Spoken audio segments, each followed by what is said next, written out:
Yo, what it do, everybody? This your man Dre, aka Dre on Wheels. This is episode 26 of the 1130 podcast, Talk Pro Wrestling. How everybody doing out there? Appreciate you guys joining me here for a new episode. You dig? Good morning, good night, good afternoon to all my listeners all over the world. Appreciate you guys joining me here for a new episode of Talk Pro Wrestling. Shout out to all my listeners in Germany, the UK, especially the UK, man. Some diehard wrestling fans, man. All over the states, of course, too. DC represent from DC.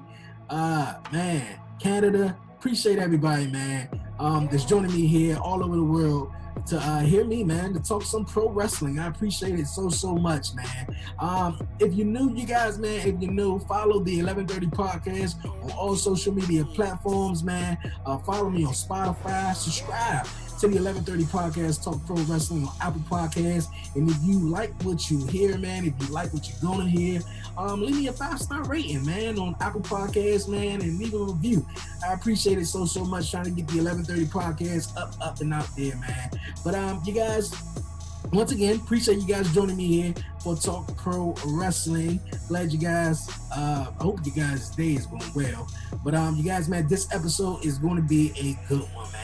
It's really going to be a good one. It's an honor. It's a pleasure. You guys, the baddest man in the game, you guys, from Ring of Honor Wrestling, you guys. He's going to be joining me here on the podcast this week. I've been telling you guys for a couple of weeks now that Shane Taylor, former Ring of Honor television champion, is going to be chopping it up with your man here on the 1130 podcast, Talk Pro Wrestling. It's coming up in just a bit, you guys. But before we get to there, I want to shout out my man who was on last week, my guy John, aka the Stat King. Shout out the True Hill Heat podcast for stopping past last week here on the podcast. And also, shout out to my man Sean O'Brien, aka Referee Man Bun, in the Indiana area. GCW, Paradigm Pro Wrestling, keep killing it, man. It was on the bonus episode. Once again, man, keep doing your thing. But you guys, man, like I was saying, the baddest man in the game, man, he's coming to you guys by phone, you guys, because Zoom is tripping right now for him. But he's coming to you guys by phone. He's coming to you guys from Houston, Texas, but born and raised in Cleveland, Ohio. Once again, you guys, former Ring of Honor World television champion, you guys. Once again, Shane Taylor. What's going on with you, buddy? Yo, what's going on, man? And if you're gonna introduce me, that was a great attempt. But I am the baddest champion you've ever seen, boy. So if we're gonna do that, you gotta get it right. Okay, all right. The baddest champion, you guys. You heard that. The baddest champion, Shane Taylor. Appreciate you joining me here on the podcast. It's an honor, man. How's your day going? Man, the day is going good, man. I'm blessed. Just chilling there with my babies, you know what I'm saying? Just got done with the first workout. Gonna hit a little bit more later. So life is good. Okay, cool. That's really cool. It's a pleasure for you joining me here on the podcast. For my viewers and my listeners who've been hiding under the rock and don't know, you're the baddest man in the game, man. Can you tell me something, and my listeners, something about Shane Taylor, also growing up in Cleveland? Well, I mean, trying to nutshell it, I guess. Born Eastside, Cleveland, Ohio. Around a bunch of drugs, gangs, violence. I've been able to make it out of that on my own terms, doing things my own way, and to now becoming one of the absolute best professional wrestlers in the world, owning my own company, running my own crew, former Ring of Honor World Television Champion, one of only 3 African-American males in the damn near 20-year history of the company to hold that championship, and looking forward to making as much history as possible and bring up as many people as I can along the way. That's real cool, man. That is real cool. You were talking about you growing up in Cleveland. You were destined to be great, man. Coming from Cleveland, your father pushed you to be better, man. You went on to study business management. And, you know, of course, like you said, you're the baddest champ in the game, man. How was it, you know, basically going to school and just becoming a pro wrestler and basically getting pushed to be better? I mean, that's how we always strive to be. You know what I mean? People that don't come from the environments that I come from tend to somehow think that Black people especially enjoy or somehow revel in criminality any more than any other group. That's simply not the case. They don't understand that, you know, some of the people that push you not to go into the streets are the people from the streets. You're talking about your dealers and your gangbangers and your people like that. You know, some of the times that people think, oh, these are just such bad people, and they have every right to think that. But in reality, sometimes they're the ones that are taking care of the community the most. So when you're talking about being destined for something, that was never the case. While I worked extremely hard, I've also been very, very fortunate and very, very lucky to have the right people around me at the right time. And I was in the right headspace to listen that has allowed me to get to where I'm at. And as far as school goes, school is school, man. You know what I mean? If you're talking about college, was always a visual guy and able to do something once or twice, and once I got it locked in, so that was pretty easy. As far as wrestling school goes, after amateur wrestling for, you know, since I was like 12 or 13, to be able to go to college to do that, the transition was pretty easy. You know, some of the best professional wrestlers are former amateur wrestlers. When you look at guys like Kurt Angle and things of that sort. Yeah. So the transition was pretty easy, man. Okay, that's what's up, man. You talking about amateur wrestling and stuff. You practiced boxing for 20 years. Is that what made the transition easier for you to come into wrestling?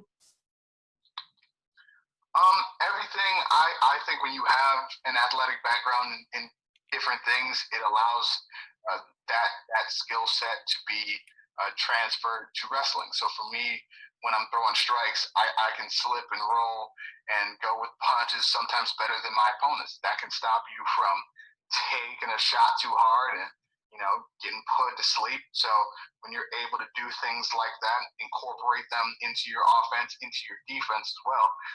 I don't think a lot of professional wrestlers think about defense, whereas I do.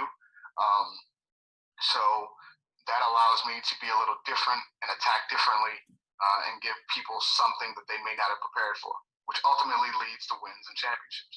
Okay, man. That's what's up, man. You've been doing your thing, of course, in the business for some time right now. How did you get into the wrestling business? I've always been a fan of it. You know me. Watched, you know, the guys like Taker and Stan Hansen and Vader. But I know the moment that it really clicked for me was watching Ron Simmons beat Vader for the World Championship. Okay. And to see him as becoming the first recognized world champion, being a black man, seeing that representation for what seemed like the very first time outside of stereotype characters and things of that sort, was something fantastic.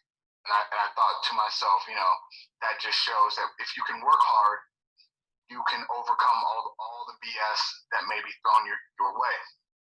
And so to be able to see him do that, I wanted to be able to make my own history and make my own mark and have somebody look at me the way I look at him.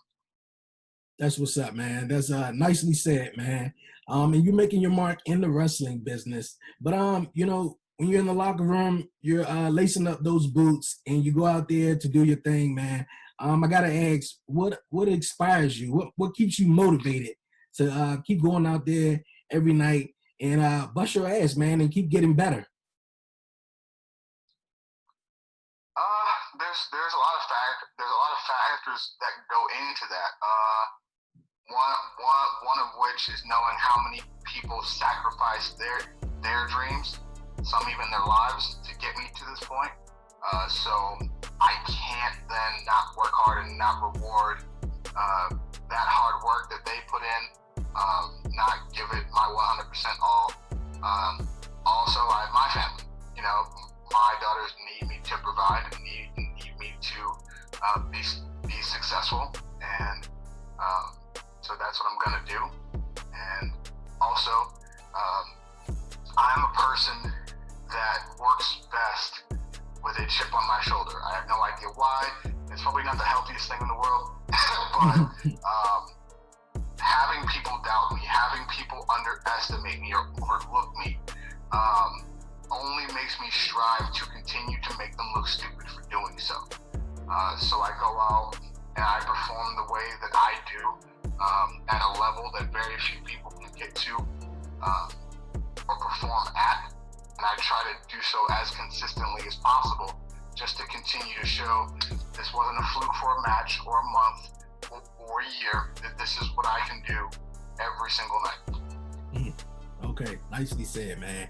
Really nicely said. A lot of guys in the business, of course, work best with a chip on their shoulder, man. So that's real cool to know. We're gonna move on here on the 1130 podcast. I was also, of course, doing my homework, man, and I've been seeing you over the years, man, in Ring of Honor. But I did some homework and did some digging that I did not know. So I want to know if you can tell me about the Pretty Boy Killers. Yeah, that was a tag team with myself and Keith Lee. I actually borrowed the name with permission from a buddy of mine back in Ohio by the name of Tripoli, and I heard him use it, and I was like, man, that sounds badass.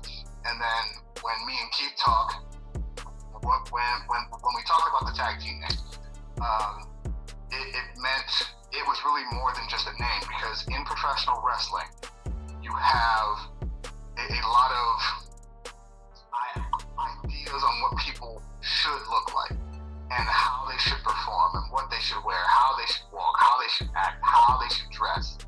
And me and Keith really didn't fit any of those molds. We're not these guys that you're going to cover in baby oil with six-pack abs and just crank out, the next guys that all look the same. We are different. We're built differently. We walk, talk, dress, and move differently. We think differently.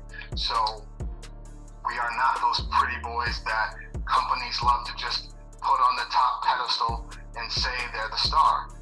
We are guys that are going to go out there every single night and outperform that star, whether y'all like it or not. So killing the pretty boys was just about killing the image, killing the notion that this is how you have to look, this is who you have to be in order to be successful in this sport. Right about that, man. I was checking out your match, of course, with former War Machine, now the Viking Raiders, of course, in the WWE. You and Keith Lee had an awesome matchup with the War Machine, known as the Viking Raiders now. But how was it working with Ivar and the Viking Raiders, basically? How was it working with them? Eric and Ivar? Yeah. Eric, as most people know, Ray Rowe, also from Cleveland, my trainer, big brother, godfather of my kids, is responsible for just about everything in my career. You know what I mean? He's helped me get through so many doors and put me on this platform. It was great, especially when you're coming into a company. There's some trepidation that you have. You're nervous, you're kind of walking on eggshells, and you're looking to open eyes with your performances. So to be able to go into a situation where you can thrive off real emotion, you can thrive off that sense of normalcy when you're working with someone that you know and that you trust, to be able to go out there and just let it all hang out was fantastic. And to be able to come in and perform that way on that stage was great. That's cool. Do you and Eric and Ivar still keep in contact? I'm sorry? I said, do you and Eric and Ivar keep in contact? Yeah, we all keep in contact. They're my guys. Yeah, that's cool, man. That's really, really cool. Another thing, man, how was your stay in reality of wrestling? Oh, reality of wrestling was great. Teamed up with the homie Tyree Taylor down there from New York. Was able to win the ROH tag titles. Was even able to get in there with Devon and some of the guys, Stevie Ray, learning from those guys and those vets, and just learning how they did things really helped give me some different aspects and perspectives when it came to doing TV. And so being able to work with them was fantastic. Great learning experience. That's really cool, man. That's really cool. You mentioned winning the tag team titles with Tyree Taylor.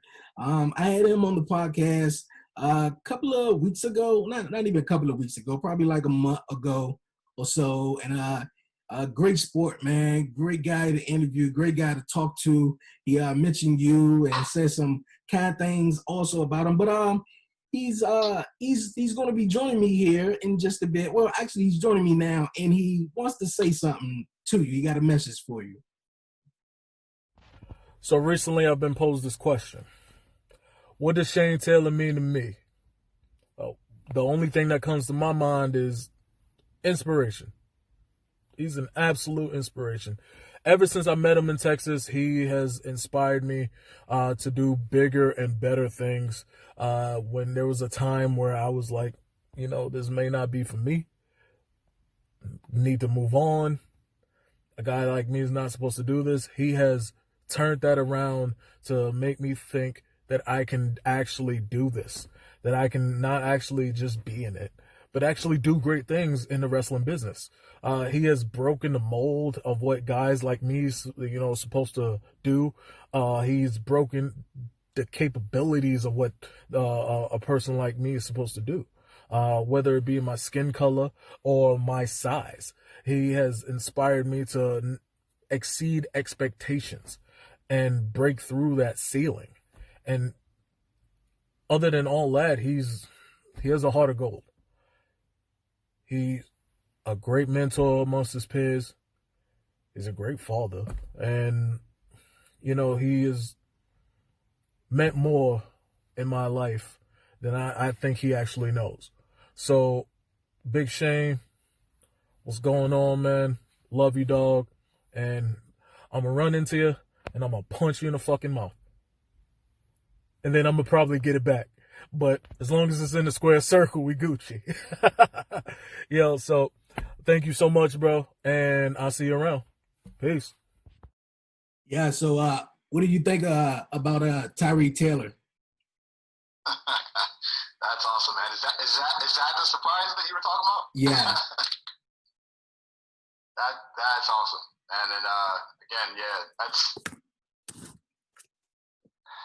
starting my career to be able to help one person was the goal. So to be able to help him and inspire him to do those things is absolutely incredible. Kind of at a loss for words about it. But that's the goal, man. You know what I mean? Like there's so much talent, especially in our community. There's so much talent. There's so many people that just need, that extra little boost of confidence, and they're off to the races, and that's what it proves with Tyree. Now he's got his prolific guys, and they're out there killing it in the New York scene and beyond. Couldn't be prouder of them. That's awesome. Yeah, man, that's really, really cool. Just like when I had him on the podcast about a month ago, he was saying also kind words about you and how he would love to get in the ring with you. So I thought that was really cool knowing that I had you coming up, and he was on the show. So he had some really cool words for you, and I thought I'd share that with you, man. But Tyree Taylor will be joining. No problem. Tyree Taylor will be joining me back here on the podcast in a couple of weeks. So great guy, man, great guy. But you guys, man, here on the 1130 podcast, Talk Pro Wrestling, I got my guy, the baddest champion in the game right now from Ring of Honor Wrestling. Shane Taylor is joining me here on the podcast. We're going to take a quick short break here, and we'll be right back, and we're going to talk some more wrestling here on the 1130 podcast, Talk Pro Wrestling. When it comes to growing your podcast, it's tough to know where to start. That's why Anchor gives podcasters the tools they need to make each episode better than the last. Now, Anchor Analytics includes new stats from Spotify to help you better understand who's listening and what they like about your show. With charts that let you see how far people are making it into each episode and where they're dropping off, you can plan your podcast around the content that performs best. Hover over to see how many people are tuning into specific segments and learn what hooks your audience by comparing the average listening time across multiple episodes. Using anonymized demographic data from Spotify, take a granular look at the age and gender of your listeners to start tailoring your content or targeting new audiences. Track analytics from multiple platforms and Spotify insights. Everything you need to grow your podcast, all in one place with Anchor. Yo, you guys, welcome back here to the 1130 podcast, Talk Pro Wrestling. I appreciate you guys sticking with me throughout the break, man. I got my guy, the baddest man in the game right now, Shane Taylor. He's joining me here on the 1130 podcast by phone. Shane Taylor, man, you enjoying your stay here at the 1130 podcast? Hey, it's a great time, man. Great time. Appreciate it. Cool, man. Before the break, we was talking about guys who are, earning their strive in the wrestling business with Tyree Taylor. On your Instagram, man, I seen a cool post, and you were mentioning Rich Swann, formerly WWE superstar, now Impact World Champion. He won it at Bound for Glory. And you were saying some really kind words because, Black men don't really get the chance to reach the pinnacle in the wrestling business. And for Rich Swann to do that, that was really, really cool. I want to hear your thoughts on Rich Swann and winning the Impact World Champion. I mean, you just said it. It's very, very difficult in this sport. I think you can still count on one hand how many Black men have been able to lead a company, especially one at this level. So for him to be able to do that, given the things he's had to overcome, especially, it's tremendous. My hats off to him. My hats off to Impact for realizing the talent that they had, for being able to take that step and be progressive. That's incredible. I got to know Rich a little better. We were both in the UK for Southside with Ben All. And just to be able to sit there and pick his brain about things and learn from a little bit under that learning tree, as they say, was a great experience for me as well. Couldn't be happier for him, for his family. And I'm looking forward just to seeing just what kind of run he has. And I just hope it's a great one. That's cool, man. I hope it's a great one too, man. From another guy from Impact Wrestling, man, that you having some beef with right now, and I don't appreciate how he just, coming into your house thinking he runs stuff, man. EC3. What's going on with EC3, man? You would have to ask him what's going on and what his thought process is. But knowing him for as long as I have, you're talking about a guy who's lived a life of privilege, who now seems to be questioning the things around him. He's found a new purpose. He's found a way to control his narrative, as he likes to say. And all of that is well and good. But the problem is now he's not in any of those other places. He's in Ring of Honor, which means, like I've said and like you just said, that means he's in my house. So the rules change when you walk into my house. Okay. When we gonna get a matchup? I'm really excited and I'm looking forward to it. You gotta stay tuned, baby. You gotta stay tuned. Okay, I will. I really will, man. We was talking about guys who are earning their strive and working on the indies. I want to know, who do you feel working on the indies right now that you believe has a whole lot of potential to make it? Man, there's a whole list of guys, and ladies that I could name. You're talking about Ronnie, Nicole, Savannah Evans. You're talking about my man O'Shea Edwards that we just brought in to STP. There's so many people. I'm trying to think of all the names, and they're escaping me because I'm trying not to leave anybody out. But anytime there's a a question like this, you're going to leave out so many people. But there's a plethora of talent out there that's just absolutely killing it. And I can't wait to see them all sort of claim those top spots. Yeah, man. The reason why I asked that because here on Talk Pro Wrestling, I'll be interviewing quite a few independent referees, ring announcers, wrestlers, you know. So yeah, man, I just want to stay informed, man, and just who's killing the game. You know, a lot of people just talk about just WWE, so I kind of like want to just, you know, spread it out in variety of wrestling, you know, and especially independent wrestling right now with the whole COVID going on right now, and a lot of guys and girls are not able to work. So yeah, appreciate that. Speaking of what's going on in the country right now, I gotta ask, man, how do you feel about blacks, you know, right now in America right now and what's going on? Say it one more time. I was saying, how do you feel about blacks in America and what's going on right now with everything? I mean, it's what's going on now is what's been going on. You know, it's just nowadays we have the technology to film things. You know what I mean? So now people that didn't believe things before have no choice but to see it. They have no choice but to believe it. They have no choice but to acknowledge it, and it's in their face. And even while all of this is going on, you still have those that want to doubt or really don't care. You know, which kind of just shows you where we've always been. You know, America as a nation has been able to sort of put history in this rose-colored glasses Disneyland version of what they want to think it is, as opposed to what it actually is. And the sooner that you can stop that line of thinking, the sooner that you can realize, okay, this is way worse than what we thought it was. Yeah. Then you can start the process of education. Then once you do that, you can start the process of understanding and comprehension. Then becomes problem solving. Then you can figure out, okay, well, it's made all of this happen. How do we fix this? How do we fix the trauma? How do we fix the scars? How do we balance the scales? And how do we get better? How do we get to be the nation that we talk about being? True. That's real true stuff right there, man. Because been a crazy year with everything going on, and especially, you know, with African Americans and blacks, you know, just history repeating itself. So that was nicely said, man. Nicely said. So I had to ask my brother what's his thoughts on what's going on right now.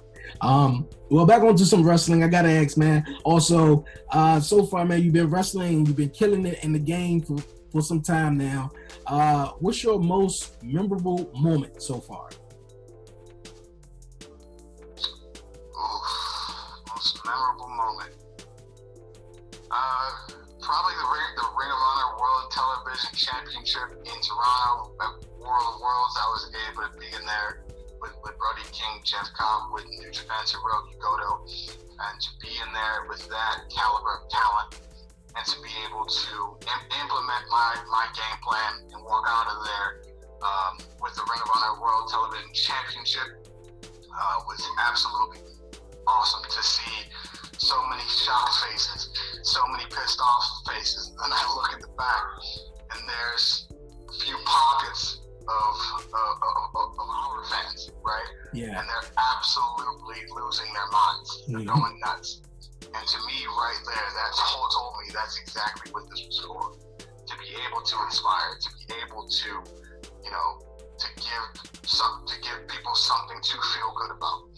So to be able to do that, and then subsequently go on one of the most dominant television championship runs in history, one of the best ones, you know, other than Jay Lethal, was absolutely great. To be able to start Shane Taylor Promotions, bring my guys in, do things my way, and have it work. That's the stuff you dream about. That's really cool, man. That's really, really cool.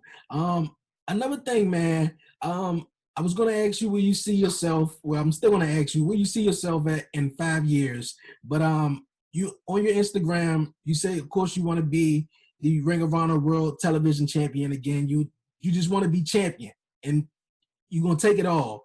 So what's your plans? What's Shane Taylor plans in the next 5 years, man? Well, I mean, without giving too much of my game plan away, the goal is to grow STP as big as possible. That's Shane Taylor Promotions. My goal is to continue to make history with me and my guys, Ron Hunt, O'Shea, Edwards, Khan, and Moses, to be able to bring in more talent, to be able to win every single championship in Ring of Honor. That's 6-man, that's tag team, that's the TP title again, and eventually the Ring of Honor World Championship. There's only been one African American male to be able to do that so far in the history of the company. That's Jay Lethal. That's what I want. As far as I'm concerned, the next 5 years is going to be building, growing, putting my guys in position to be successful in world dominance. And eventually, I think my personal goal is to bring Shane Taylor Promotions to Japan. There's, from the best of my knowledge, there's never been a stable or faction group of all black talent over in Japan. I personally think it'd be a hell of an idea. I think there's money to be made there, a lot of money to be made there. So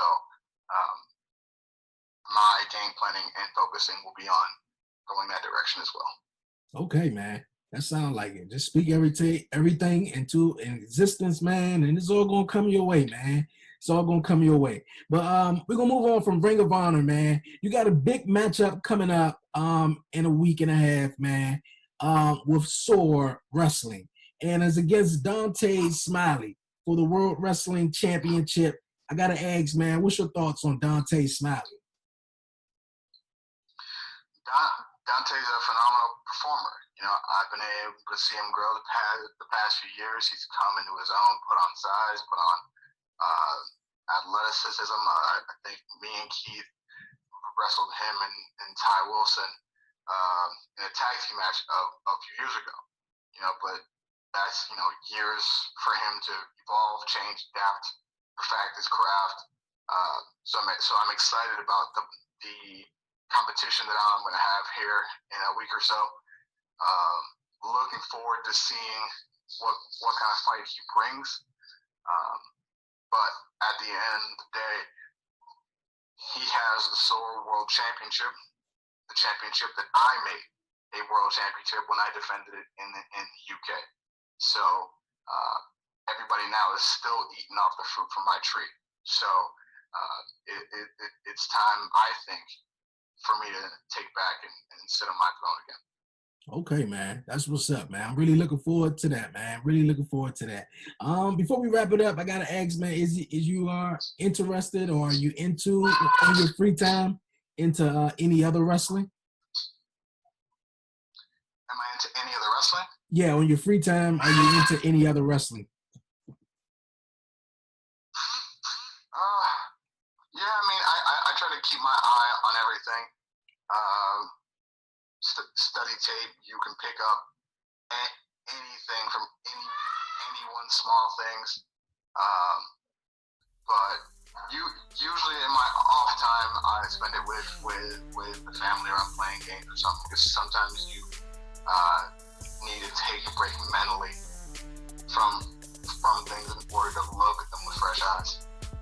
Right about that, man. That's cool, man. That's real, real cool. But once again, man, Shane Taylor, I appreciate you joining me here on the 1130 podcast, Talk Pro Wrestling. Before we go, is there any shout outs, anything you want to say before you go? Just want to thank everybody for the support for the last 13 years. It's going to be crazy. For the next 13. You know what I mean? Of course, follow me on Twitter and Instagram at Shane216Taylor. If you're in the merch buying mood, head on over to ProWrestlingTees.com/ShaneTaylor. Pick up some great merch there, or head on over to ROHWrestling.com. Check out the pro shop and all the stuff that we got going on there. Just want to say thank you again. Thank you everybody for listening. See you next time. Appreciate it, man. Appreciate it. Once again, you guys, Shane Taylor, the baddest man from Ring of Honor Wrestling, here on the 1130 podcast, Talk Pro Wrestling. Once again, I wish you the best in your future, man, and keep killing it. Hope the rest of your 2020, man, is safe and blessed. And thank you once again. It was an honor to chat with you here on the 1130 podcast, Talk Pro Wrestling. Thank you, man. Yo, Shane Taylor, man. That was an honor. I appreciate you joining me here on the 1130 podcast, Talk Pro Wrestling, man. Sorry for the technical difficulties to try to get it through Zoom or whatever, but man, it was a dope episode, man. Really, really dope episode. Just to chat with you, man. Just to talk about the Pretty Boy Killers with you and Keith Lee.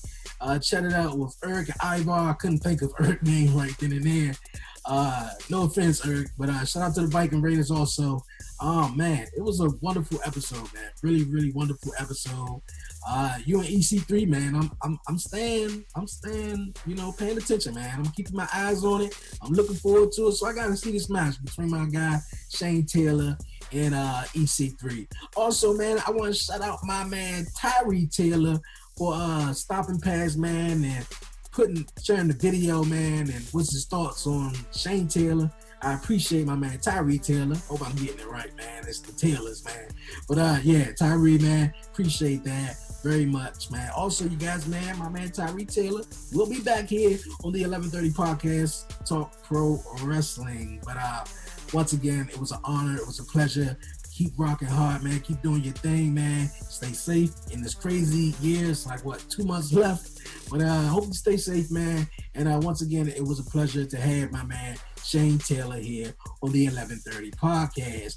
But you guys, man, whew, what a show it was, man. And what a week it has been, you guys, man. We're going to wrap it up here. Catch me next week here on the 1130 podcast, man, where we're going to talk some wrestling, some more wrestling, man, and what's been going on in wrestling right now. The Tribal Chief and the Uso, man, was the match of the freaking week, man, in Hell in a Cell, man. Shit was wild, man, for real. But I'm lost for words, man. Shane Taylor was here on the 1130 podcast, Talk Pro Wrestling, man. But you guys, man, don't forget to follow the 1130 podcast on all social media platforms. Follow the 1130 podcast on Instagram at the 1130 podcast. Follow me on Twitter at Dreonwheels. Like the 1130 podcast on Facebook. Subscribe to the 1130 podcast on YouTube. And also, you guys, if you listen to me on Spotify, follow me. Apple Podcasts, you guys, subscribe. 5-star rating and review would be very, very helpful. I appreciate it so much, man. And if you would like to be a guest here on the 1130 podcast, email me, the1130podcast at gmail.com. That's the1130podcast at gmail.com. Ooh, once again, fun episode, man. Really, really fun episode. You guys, man, I'll see you guys next Friday. We'll talk pro wrestling. It's your man Dre, a.k.a. Dreonwheels, and I'm out.